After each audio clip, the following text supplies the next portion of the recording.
नमो सिद्धाणं नमो आयर्याणं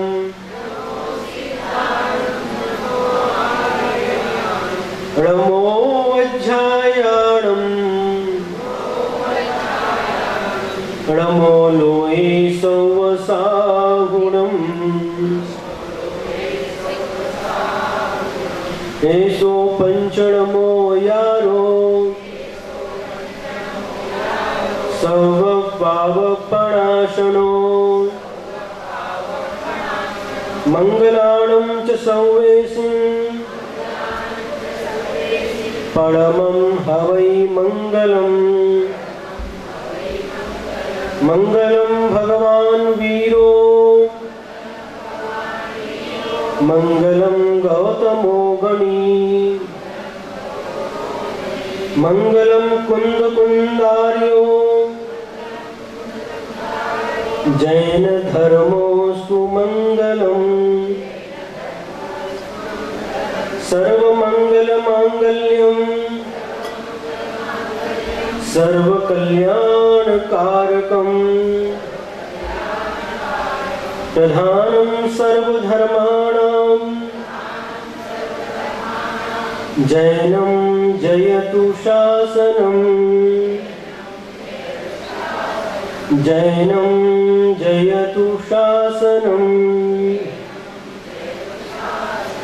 पंच परमेष्ठी भगवान की, 24 तीर्थंकर भगवान की, विद्यमान 20 तीर्थंकर भगवान की, आचार्य गुरुवर श्री विद्यासागर जी महाराज की।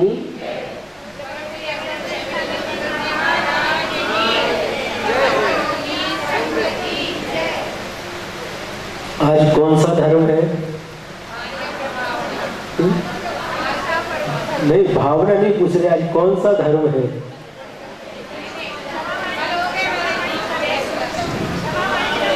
क्षमावाणी पर्व है, यानी एक एक दिन एक एक धर्म समाप्त हो गया। आज कोई भी धर्म नहीं है,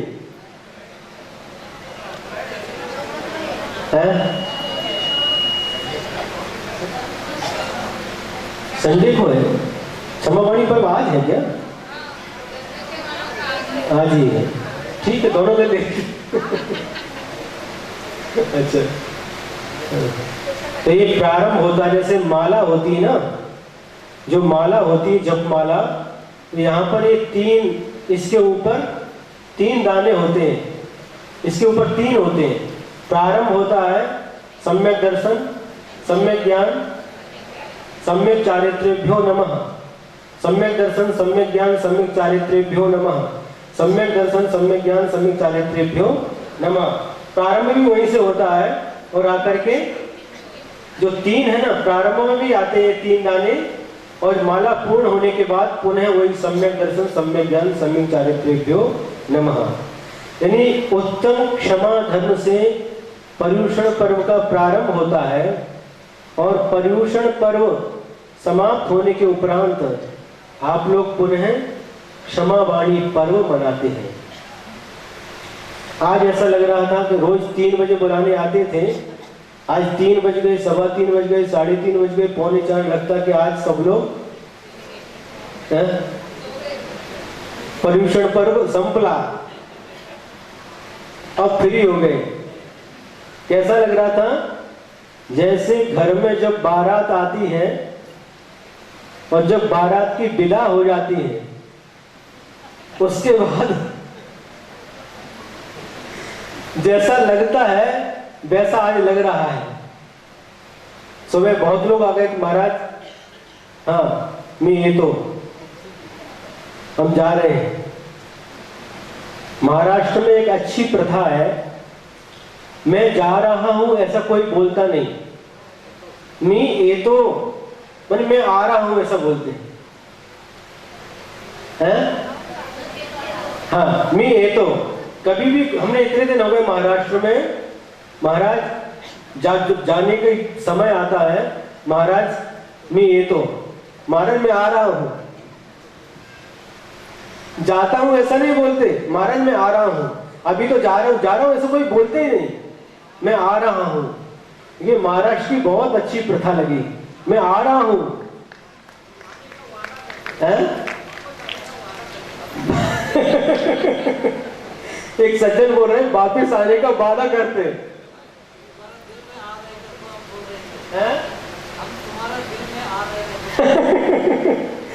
हम आपके दिल में आएंगे तो क्या होगा? हैं?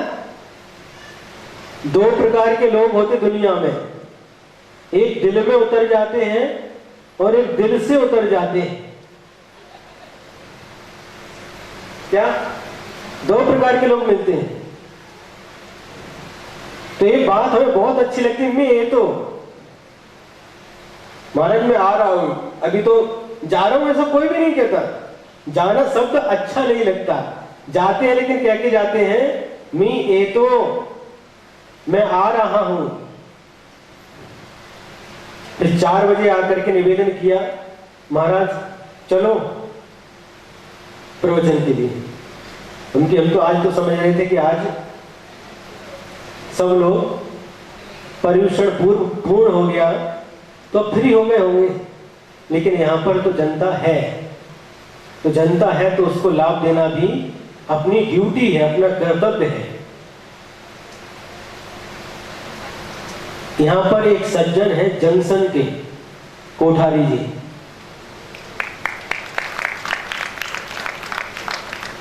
नवीन कोठारी। जंक्शन उस गांव का नाम है। हम लोग जब बिहार करते करते पूना से आए, पूना से माणिक बाग में ही है, पूना में ही है।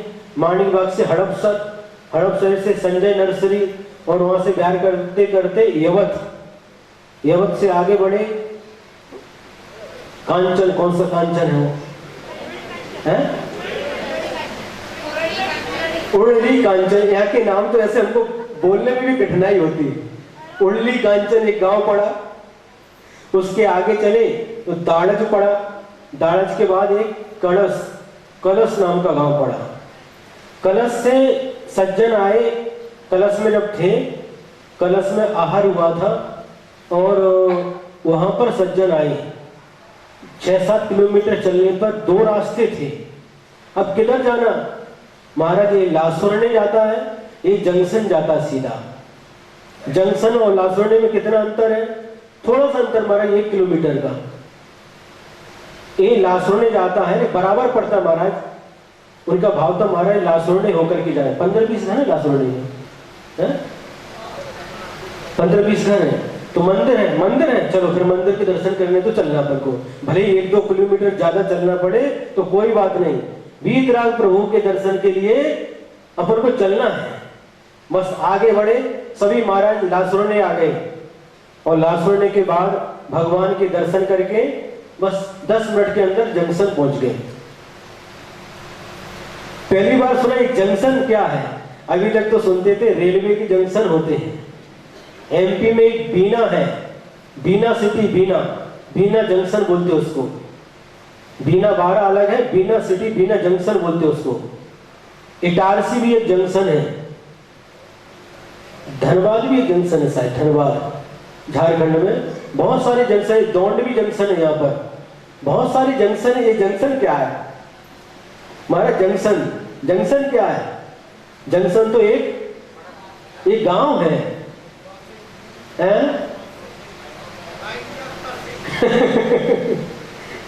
ये जंक्शन एक गांव का नाम है। जंक्शन का मतलब होता है जहां पर से सभी गाड़ियां आती जाती हैं, सभी गाड़ियां जहां पर आती जाती हैं उसका नाम जंक्शन है। हाँ बोलो। नगर के अंदर हाँ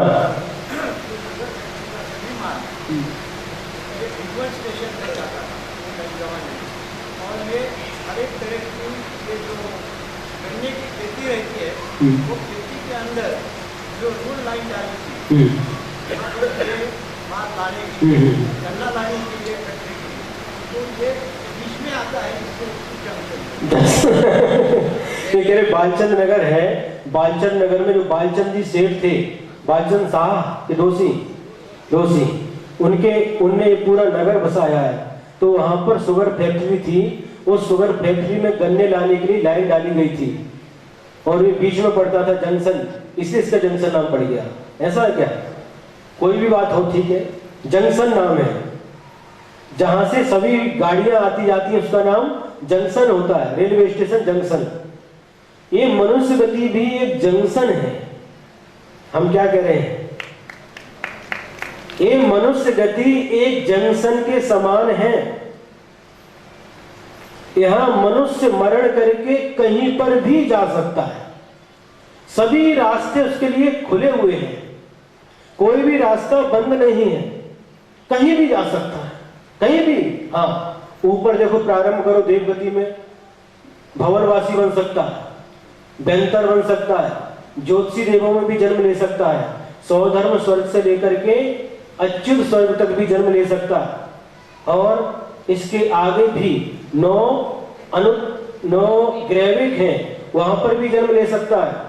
उसके आगे 9 अनुदिश हैं, वहां भी जन्म ले सकता है। उसके आगे 5 अनुत्तर हैं, सर्वार्थ सिद्धि, वहां भी जन्म ले सकता है। और उसके ऊपर क्या है? सिद्ध शिला है, वहां पर जन्म नहीं ले सकता। ले सकता है? हाँ, ले सकता है। कोई निगोदिया, एक इंद्रजीव जाकर के वहां पर भी जन्म ले सकता है। और सभी कर्मों का नाश करके उस मुक्त अवस्था को भी प्राप्त कर सकता है। कौन? मनुष्य। नरक में प्रथम नरक से लेकर के सप्तम नरक तक कहीं भी जा सकता है, सभी रास्ते खुले हुए हैं। त्रियंज में पंच स्थावर में भी जा सकता है, पृथ्वी कायिक भी बन सकता है, जल कायिक भी बन सकता है, अग्नि कायिक भी बन सकता है, वायु कायिक भी बन सकता है, वनस्पति कायिक भी बन सकता है, सूक्ष्म भी बन सकता है, स्थूल भी बन सकता है, निगूढ़ भी जा सकता है, भोग भूमि भी जा सकता है, उत्तम भी, मध्यम भी, जगन भी, कुभोग भूमि भी जा सकता है। मतलब कोई भी ऐसा बाधित कर्म भूमि का मनुष्य भी बन सकता है। ऐसा कोई भी स्थान नहीं है, ये मात्र मनुष्य की ही सीमा है। एकमात्र मनुष्य ही सब जगह जा सकता है, 84 लाख योनियों में कहीं भी जाकर के जन्म ले सकता है। ऐसी शक्ति, ऐसी ताकत, ऐसी क्षमता और किसी भी जीव के पास नहीं है। मनुष्य में भी सिर्फ कर्म भूमि का मनुष्य, यदि भोग भूमि के मनुष्य हैं तो मरण करके नियम से देवगति को ही जाते हैं, भोग भूमि के मनुष्य भी और त्रियंच भी। यदि सम्यक दृष्टि है तो वैमानिक देवों में उत्पन्न होते हैं, और वैमानिक देवों में भी मात्र द्वितीय स्वर्ग तक ही उनका जन्म होता है। सौधर्म और ईशान, ये 2 स्वर्ग में ही जन्म ले सकते, उसके ऊपर नहीं। और यदि मिथ्या दृष्टि है तो भवन त्रिग में जन्म ले सकते हैं। मात्र भोग भूमि के त्रियंच और मनुष्यों की एक ही गति होती है, देवगति। यहाँ पर लोग बैठे हैं, उनके मन में प्रश्न होगा, नए लोग भी आए हैं, महाराज ये भोग भूमि क्या है? भोग भूमि का अर्थ है